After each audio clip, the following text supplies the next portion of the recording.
What is up, you guys? Brooke here. Preptober, the time to be prepping and preparing for your book to be written in NaNoWriMo time, which is November time. A time to write 50,000 words. That is the time to really just go hardcore, getting out those words, getting your story out there onto the page, rather than just like lollygagging a lot, because I feel like I'm a definite lollygagger writer. Lollygagger writer. And because we are in the middle of Preptober, I did want to go over with you all what I have in store as my must-haves that I need for NaNoWriMo. I guess I'll call it that, because I feel like there's things that I still need to discover about my story before Nano hits, and there's things that I do have that's more visual that I feel like are going to be very, very helpful for me to try and win Nano this year.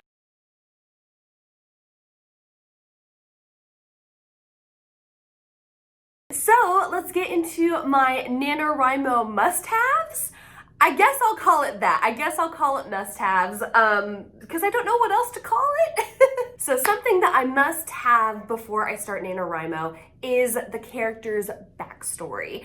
I have discussed already with you all in a previous vlog, I feel like it was a vlog, where I'm having trouble really narrowing down my character's backstory. I have different variations that my character's backstory could go in. I have either A or B storyline for my character. And so I'm on the fence of what direction I need to go in. And I feel like if I do not have this backstory nailed down before November hits, that I know is going to really derail me continuing to further my book. I mean, I will be able to still keep writing the book, but there's gonna be lots of stuff I'm gonna have to skip over because I don't have the backstory nailed down yet. So yeah, I feel like that's something I definitely have to have in order to really be able to continue the growth of my character's story, because their backstory is going to affect their current story. And right now I'm outlining my book. And I'm able to outline around the backstory right now. I'm able to like work with it without knowing the backstory just yet, but I know that there will be a day, most likely this weekend, where I'm really starting to weed through lots of areas that are gray in the outline, and I know I'm gonna have to really be picking up on what this character's backstory is going to be, because I have to keep going on with the story and the outlining, and I kind of need to know this. So yes, a backstory is needing to be had and to be known. So I have to have this thing. This is a definite must-have that I must have before NaNoWriMo starts. And since we're talking about character stuff, let's discuss another thing that I must have that involves my character, and that is to know my character's beginning, middle, and end. Pretty much their whole arc with this book. And I really do have her arc pretty good in my head, and also on my outline. There's still things that I need to go over for the outline for her regarding her arc. But once again, that backstory, not being able to really settle on what the backstory is affecting my character's arc. And then the end of the story, I feel like I already have down. I already feel like I know what her character end result is for her realization, her aha moment and everything. So I feel like I have that down. It's more so, it's just the beginning. It's mainly the beginning that I really need. The middle, I feel like I'm pretty good on too, but that beginning, it's because of the backstory. So anyway, I need to have the backstory so that way I can have my beginning, middle, and end for my character. I must know this information. I must have all this settled and all of this good to go, knowing my game plan before November 1st. Because if I don't know this, I'm not going to be able to write super fast. I'm not going to be able to just fly through this as fast. And I know I can skip scenes. I know I can skip around in places whenever it's Nano, but I don't want to have to do it all the time. I want to just try and do the best I can overall, and this is how I'm wanting to do that, by narrowing down these types of things with my character. So now let's move on to a must-have that I feel like I just figured out recently, and I'm really liking this. If you Google story circle, you will be able to see what I'm talking about here, and I'll also put a story circle thing on the screen, just kind of showing you a character's journey, pretty much character arc. We were just talking about character arc. It will show you kind of like the character arc of what the character needs to go through within a story. One of the main story circles that I really enjoy is by Dan Harmon. I think it's Dan Harmon, where he's the dude that came up with Rick and Morty, and I have not really watched that much Rick and Morty. I have watched one episode. It was really funny. I liked it, but I stopped dating the guy that was really into it, so I just like never got back into that show.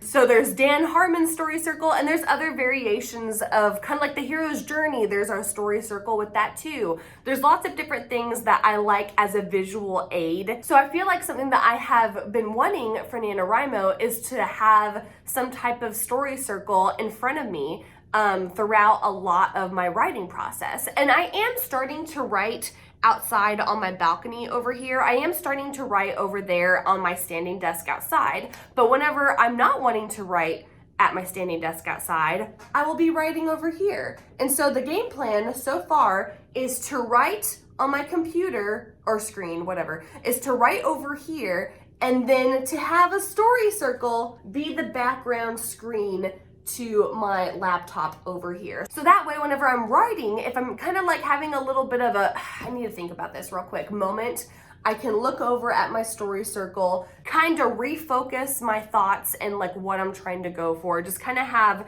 a quick reset almost as I'm like looking at the story circle that I'd have over here. And I will show you the story circle. Once again, I don't really watch Rick and Morty like at all, but I just really enjoyed the story circle because you are seeing kind of the emotions and the tolls this character is going through. So I like how this represents all of that type of way a story arc or a character arc should go. So yeah, I think I'm gonna have this be the background to my screen over here on my laptop. I feel like having this to where it's with me during NaNoWriMo while I'm writing, it's going to just really, I feel like, keep me motivated, keep me inspired to make sure I am keeping track of my character's arc and the whole storyline for that person. Also, I want to see the episode where the kid is like either burying a dead body or killing a person. I don't know what's happening there, but I find this really intriguing.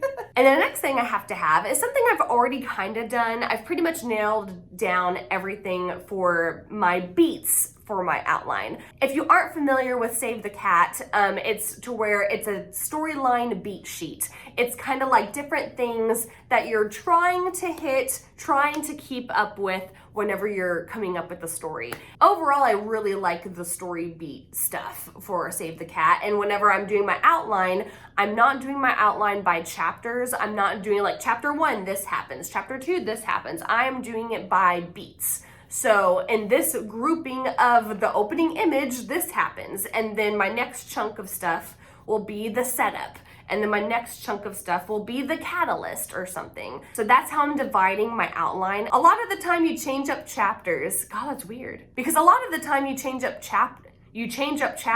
A lot of the time you change up chapters whenever you are in the later on process, whenever you're editing your story, to where you're like, well, I feel like the chapter would end better on this note or on this badass line. I don't want to be in my outline and narrowing down things chapter by chapter when I know it's going to most likely change up here and there later on. So I'm going to just go by my beats. I feel like that's a must-have that I have to have now because that really helps me keep my storyline in focus and on the right track. Because if I didn't list out the story beats in my outline, I feel like my outline wouldn't be, I don't know, it would be it'd be kind of like all over the place. I want to make sure that what I have in my outline is going to match up with the beats pretty much. So yeah, I feel like that's a must-have for me for sure. And I already have that pretty much. I have my beats in my outline. I'm good to go on that front. Okay, and the last thing that I feel like I have to have to help me win Nano